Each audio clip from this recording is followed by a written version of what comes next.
Political satire ব্যাপারটা তো আসলে আমাদের সিনেমা হলে খুব একটা কমন না, সো এই জনরার একটা ভালো কাজ এবং শেষে আসলে আমরা দেখি যে অনেক ধরনের ইমোশনাল মেসেজও থাকে, তো সব মিলিয়ে উপভোগ্য।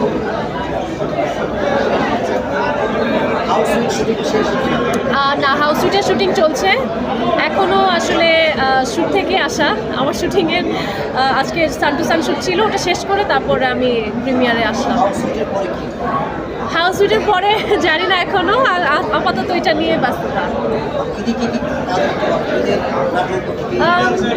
আপাতত আসলে ভ্যালেন্টাইন্স ডেতে আসলে হাউস সুইট নিয়েই আমি খুবই আশাবাদী, বিকজ এই কাজটা আমরা অনেক যত্ন করে করছি এবং শুটিং আর 2-3 দিন বাকি আছে, তো আশা করছি ভ্যালেন্টাইনে এটা আমার এবং অপূর্ব ভাইয়ের একটা ভালো কাজ থাকবে। আর এর পাশাপাশি হয়তো কিছু নাটক আসতে পারে, বাট সেগুলো সম্পর্কে আমি আসলে এখন শিওর না। সিনেমা আসলে